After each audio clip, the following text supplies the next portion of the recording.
the evidence had come together. The abundance of cash in Ross and Amy's home, Mike's $100 bills in Ross's safe. Yeah. Lock him up.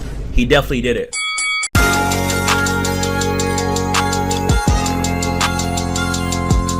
Alright, so boom! YouTube, what's up? Hope everything's. Why am I talking to YouTube like they're like we live with them? Yo, heaven, thank you. Alright, so boom! YouTube, today we got another reaction video. Today we gonna be reacting to a video titled "A Mass Realizes He's Been Caught Years Later." Let's check it out, man. Hey, back to the crime videos. I'm Tyler Duncan. I'm with Anderson County Sheriff's Office. Let's see. Steve. How you doing? This is Ross Velarde, and for the last 8 years, he and his wife Amy have been living with a terrifying Amy. secret that these detectives are about to expose. Wait, what happened? I got assigned the case about the homicide that happened in Pendleton in 2015. We'd like to talk to you. Amy's parents, Mike and Kathy, as well as Amy's grandmothers, Barbara and Violet, were brutally inside their own home in 2015, leaving police with the grueling Do you know who us? Yo, damn, what type of promotion is that? task of solving a quadruple homicide. As family members, we want answers. But unbeknownst to everyone, Damn, bro. Yo, chat, y'all ever lose somebody in your family, bro? Or like somebody close to you? Ross It's and tough. Amy were the all along. We're not here because we think you did it or you might have did it. We know you did it. It's piling up, Ross. You don't want to roll the dice on this, I'm telling you. Jesus. Disclaimer. November 1st, 2015, Mike and Kathy Scott, alongside their mothers, Barbara and Violet, were found brutally in their trailer home. Everyone was found with similar injuries, a slashed throat and a wound to the head made after they died. They were also found with knife wounds on their hands, indicating that each victim had tried to fight back before being.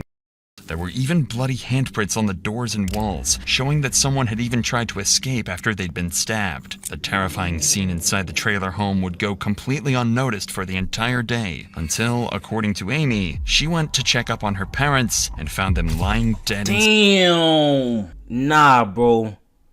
Yo, that's traumatizing, bro. Imagine coming home and you see something like that, bro. Inside their home, and at around 12:30 that day, Amy decided to call 911. 911 was location of emergency. Oh my God! I need somebody out here. What's going on? Oh God! In my mama's house. In there. Who are these Hey, Planter, watch your mouth. Watch your language, bro. people that are in the house? My mom and my grandma and my granny. When Anderson County Police arrived on the scene, they said it was one of the bloodiest scenes they'd ever been to. But something was off. Did he just say God don't want you watching this? What? That gotta be the most dumbest statement you've ever said, bro. I ain't gonna lie, bro. That gotta be the most dumbest statement you've ever said. Detectives noted no signs of forced entry and thought it couldn't have been a robbery as there were multiple valuable items left in plain sight inside the home. This made two things clear to detectives. If watching this is a sin, then you playing Fortnite's a sin. So don't, yo, be quiet, bro. Y'all acting like y'all don't watch documentaries, bro. This is an educational documentary. Shut up. Like y'all are brain dead. What are y'all talking about it?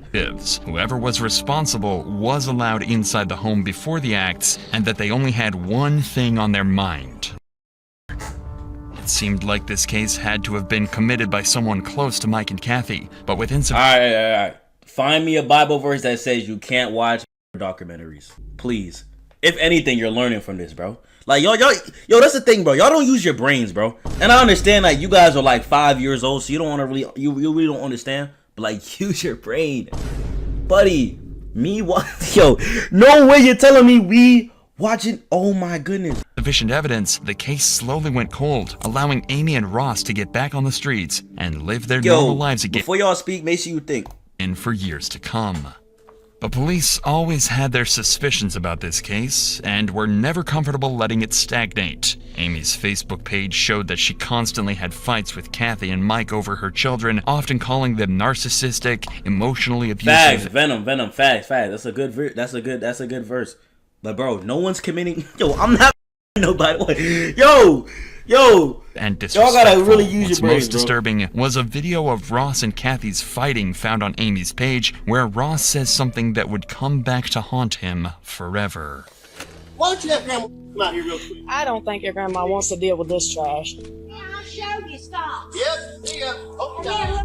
In addition to this eerie statement from Ross, police found something that seems damning. They discovered I feel bad, bro.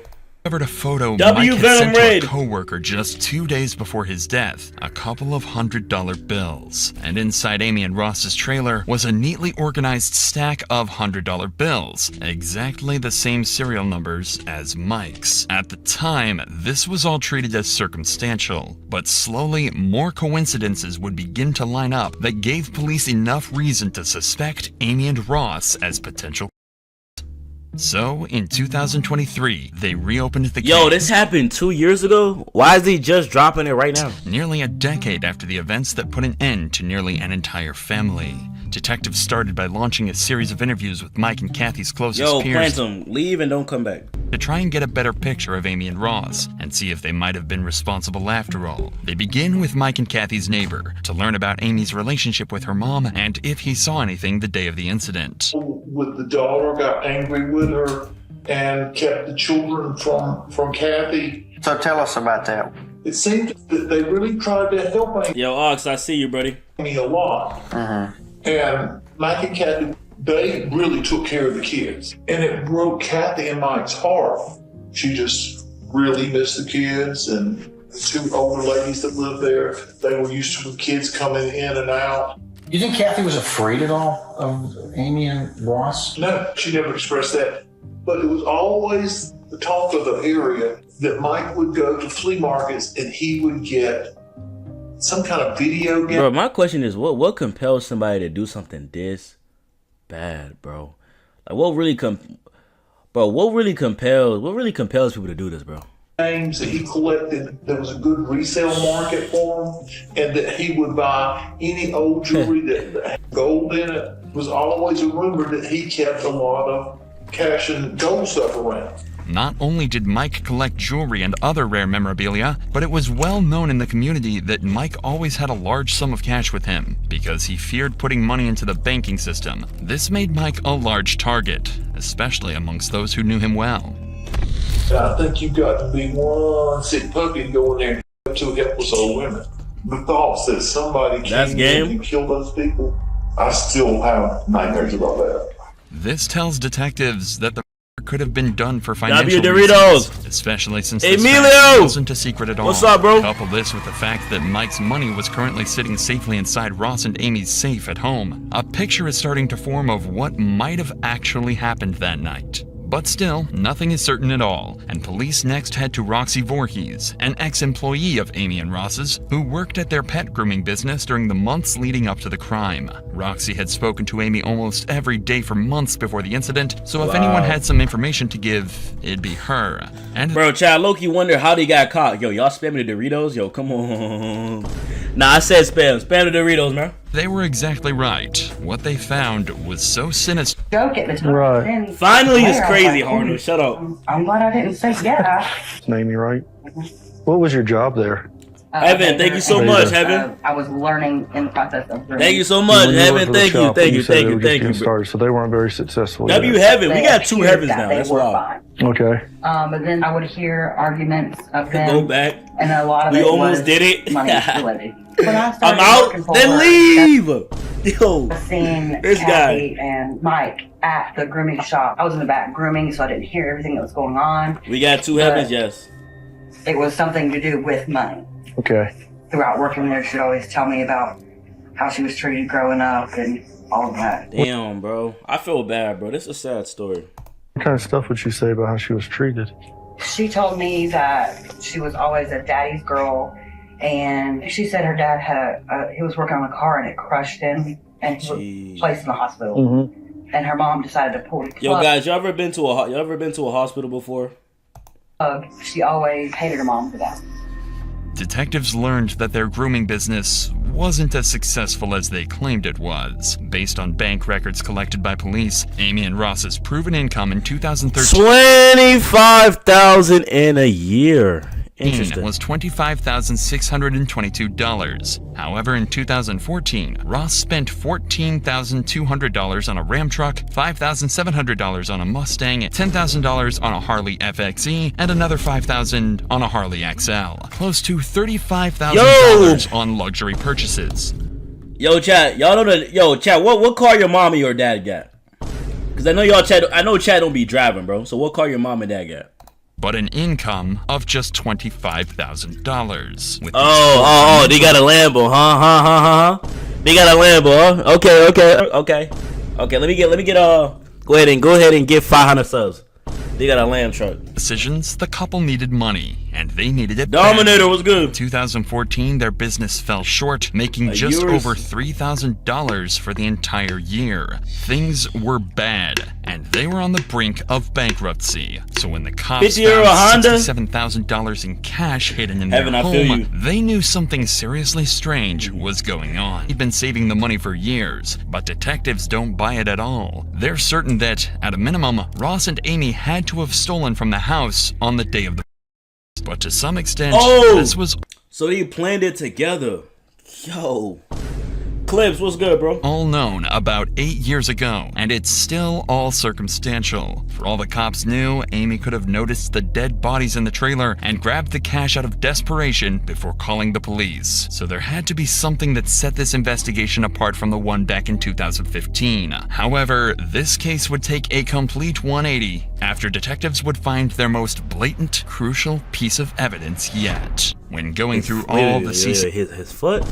How was that evidence? Am I crazy? CCTV cameras throughout the town on the day of the police found footage of Ross walking out of a gas station that night. Nothing is suspect at first, until you look a little closer. What are we looking at, bro? Shoes he's wearing are Asics Gel Speedstar 5s. Speedstar 5s? Model whose sole design...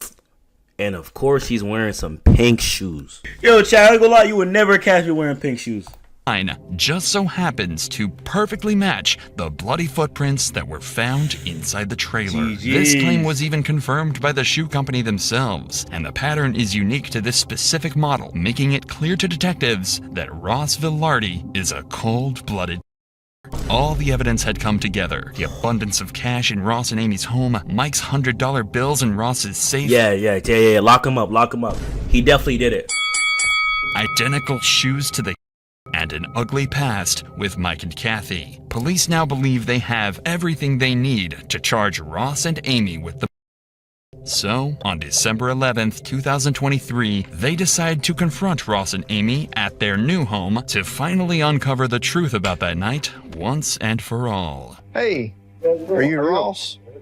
I'm Tyler Duncan. I'm with Anderson County Sheriff's Office. This is Steve. How you doing? How's it going? I got assigned the case about the homicide that happened in... Yo, guys, have the police ever been to your house before? The police ever knock on y'all on the door? I feel like that would be scary, bro. Yo, Chad, one time the police came to my door, I just ran outside, bro. I left. In Pendleton in 2015. Okay. Is Amy here? She is. So since she's the one that called 911, I think you were there also. We'd like to talk to you. If you want to come on out, we'll talk to you and then we can talk to her. Can you describe, I guess, your relationship with Mike and Kathy? I had a good relationship with Kathy. My relationship with Mike was... You know what's so crazy, bro? He's sitting here lying straight out of his teeth. He's sitting down and saying that he did not kill her, but everybody here know he... Yo, you gotta be careful, bro. There's people like this that they're very good at lying straight to your face. Really great, actually. It kind of turned sideways a little bit July 4th. Crazy. So I think y'all had got married that year, is that right? Correct. In 2015? Yes, October 24th. The 24th. That would have been, what, about a week or so before? Yep. The last time that I saw Mike and Kathy was before Amy and I left to come down that Halloween. We had just gotten back from my mom and dad's. She went to knock on the back door, but the back door kind of just like was already cracked open or something like that. And that's when she apparently found the scene that she found. She went bolting back out of the house. I think she called 911 before she called me, if I remember correctly. So you didn't go over to the other trailer? No. Or to Mike and Kathy's trailer? Correct. I never went in that trailer that day. So after you last seen them, you never... Damn, bro. He's really a D1 liar. He's really lying out his teeth right now. Yo, is Ned still here? I mean, Ned's a streamer, chat, so he be having a stream. went in their place again. Correct. Yeah.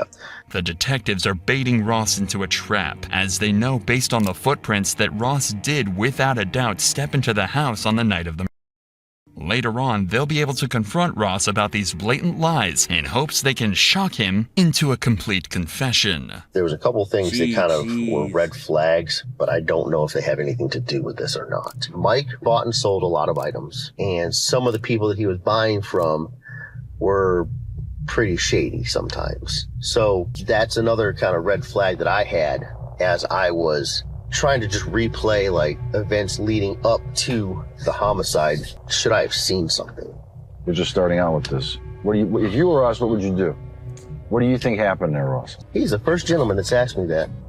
TV shows that I watch always say, follow the money. And you find out where the real... Bro, we have a sitting in his chair and relating real cases to TV shows. Yo, this is not Breaking Bad. We have the motives are. Ross is unknowingly digging himself into an even deeper hole. When the money is traced, it leads right back to his and Amy's pockets. But there's only so much Ross can do. The police aren't telling him that he's their main suspect, so all he can do is keep on lying, devastatingly unaware that they've already unraveled his entire scheme. They destroyed our business. From January to when this happened, I made just shy of $100,000 with our mobile grooming business. As soon as this happened, with all the media coverage, all of that went away. Yo, chat, if Menace gave you $100,000 today, what's the first thing you're doing with it? Because of this.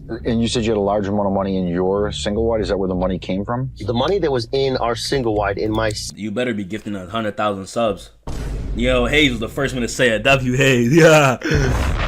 About $80,000. That was literally the savings between Amy and myself. The detectives know Ross is lying through his teeth, but for the sake of having a civil conversation with Amy, they'll hold off on confronting and accusing Ross until after their talk with Amy. Just shovel the bullshit out of that front seat right now so Amy can get in. Mm-hmm. He's the victim, you know. Oh, I got that very quickly. But follow the money. Follow the money.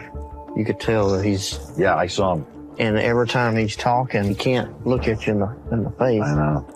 You got a tiger by the tail here, though, buddy. Don't think you don't. This is a career case, let me tell you. Bro, they about to catch him right now. Your grandmother, and then obviously... W Doritos, buddy! His mom. What do you remember? Let's get the Doritos emojis. Yeah, me and my therapist talk about that a lot. Obviously, you gotta know finding people doesn't really leave you in the right state of mind. Can do things to you. Yes, ma'am. And then everything that ensued. I mean, honestly, I can barely remember the funerals. Ross, tell us a little bit about the relationship between, I guess y'all and the family. Something happened? We got into it around 4th of July or something with Mike, but he wasn't a nice person at all. Because I told my mom, look, I don't like it. My kids can't come over there until we straighten some stuff out. So at the time of you and your mom were back talking, everything was kind of getting patched up? Me and my mother wasn't a horrible person. She was prickly. She always hated her mom. So can you tell us a little about that weekend when were you gone, when you got home and you found the bodies, or what happened? We buried his mom, my mother-in-law. Now don't throw up now. We went down there. It's yummy. Weekend. What day did y'all leave to go down? Friday night. I drove myself quite crazy for about a couple of years there. And I've chosen to step away, and I've got to be healthy, and I've got kids, and I've got a life to live, and if somebody else dropped the ball on it, it's not on me anymore. Okay. Well, if we just ask Ross a couple more things, then we'll be out of here. Now that Amy has been spoken to as well, detectives are ready to drop the ball on Ross and let him know that they don't suspect him of the murder. They know he did it. A couple more things and we're going to get out of here, okay? There was something that had come up. You remember owning a red pair of shoes? A pair of shoes? ASIC Speedstar shoes. Look, they about to catch him right here in 4K. Don't recall. And these ASIC Speedstar shoes. Okay, I remember those shoes. What happened to the shoes? That's a good question, because I have no idea. This is from crime scene photos, and these are confirmed to be ASIC Speedstar shoes. Okay. Inside, and they have blood droplets on them. And interestingly enough, you're at the Quick Trip wearing those shoes the night of the... Okay. So if you never went in the house, I'm just interested to know how they ended up in the house. I have no idea how those shoes would have had any kind of blood on them. I mean, obviously I was wearing them at a Quick Trip on the 31st. Well, and they never found the clothes either that you were wearing. That hoodie, I think here. GG's, bro. GG's. He's trying to. He's done. He's done for. Y'all left on Halloween afternoon, but you're on video there. The timeline doesn't add up. The fact that your shoes are inside of the house, that's a big problem. Again, I don't know where the shoes are at the moment, and I don't remember whatever happened to those particular shoes. If something were to have happened that I had done, it would be stupid for me to wear them into the house and then wear them after that, right? Well, that's what I'm saying. They were never found. So it's almost like you got rid of them. I highly doubt I got rid of them then, but I mean... Here's the bottom line, okay? So we know what happened, and we're about to prove it. Okay. So the opportunity for you is now. If you want to look out for yourself, is to really just to tell us what happened. If this was something that Amy put you up to doing, because obviously you have the set to go in here and do this, and y'all did benefit from the okay, because you got a lot of money. We've been through your financials. Okay. We did not get a lot of money from this. Y'all were struggling all up until the money found in your safe. There's money photos from Mike's computer that match the same serial numbers as the money that was found in the safe. So it's not savings. That's money that was found inside of Mike and Kathy's house that Mike was saving, and y'all took it after you. Okay? Absolutely. And I'm telling you right now, we're going to prove it. If you think she's not going to crack on you when we do, then you're mistaken. We're not here because we think you did it or you might have did it. We know you did it. Okay, we're just here as a courtesy. I'm just telling you, Ross. Financially, at the time, things were really bad. We got text messages. You know he's cooked because he's not talking, bro. He's not talking right now. He's staying quiet. Between you and Amy saying you don't have the money a few weeks before. And you said it the best. Follow the money. Chicken munchers! Led right into your single line. It's piling up, Ross. You don't want to roll the dice on this, I'm telling you. It's not going to come up pretty. If, for instance, Amy and I decided to, or if I decided to take a deal, right, mine is going to be better than Amy's because I came to the trough first, right? Right. So, prison time, no matter what. Amy, prison time, no matter what. My 3 kids in here, they grew up without a father and a mother. Granted, my mother would be more than willing to take them. I understand that. We're not the ones who put you. He just confessed. Yo, chat, he just confessed. He just confessed. On this predicament. Now you're going to have to deal with the consequences. 10, 20 years in prison. That's best case minimum scenario, I would imagine, right? It's better than the rest of your life or death, isn't it? I mean, it might as well be one of those two. By the time I get out, my kids aren't going to know who the f I am. I mean, the other option is I probably need to talk to a lawyer at this juncture here. All right, Ross. You're free to I go. respect that. Okay. All right? Yep. 4 days after these interviews, Amy and Ross were arrested in Pendleton, South Carolina, and were charged with the 4 brutal of Kathy Scott, Mike Scott, Barbara Scott, and Violet Taylor. The 2 are being held in prison without bond while they're tried in court. The couple's next court appearance is set for later this year, where they'll meet their true fate in the hands of a judge. Damn, bro. Life in prison. I hope you guys learned a valuable lesson from this. Thou shalt not murder.